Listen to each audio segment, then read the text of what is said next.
verse 12 and 19 said, "Truthful lips endure forever, but a lying tongue lasts only a moment."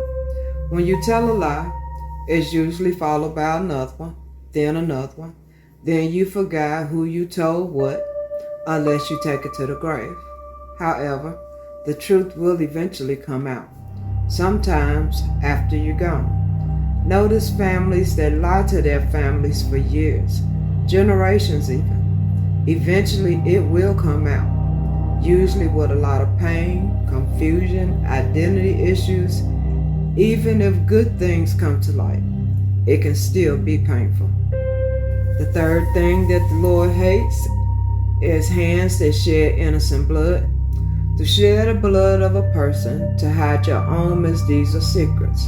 To shed innocent blood does not mean they actually drew blood.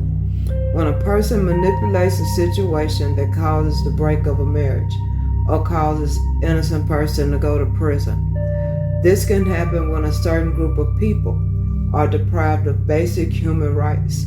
Their blood is on the hand of their oppressor. Matthew chapters 26 and 27 is a good read for the details of the most innocent blood ever shed. It started with greed. Judas was actually the treasurer of the groups, but when he joined them, he had been working for a man whose whole objective was making money through any means necessary. So he was always looking for money for the group, which the other disciples would not allow because it was not a part of God's ministry. And Judas actually started stealing money from the treasury for his own stash, calling it paying himself for holding the money. But when he led the men to Jesus and caused him to be arrested and learned of their plot to have him crucified, he tried to give the money back. He said in Matthew 27:4, "I have sinned," he said, "for I have betrayed innocent blood." They told him that was his problem.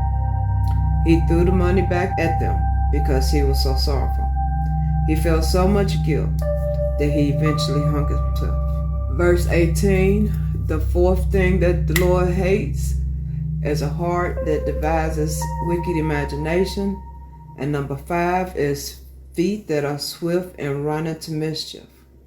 Most likely, if it's someone constantly lying and running games, or family, friends, and foes who know who they are, always up to no good, are known or easily recognized, those people you are aware of. But others who are in very high places by man's standard, like the government, head of major corporations, big businesses, or even a manager at work.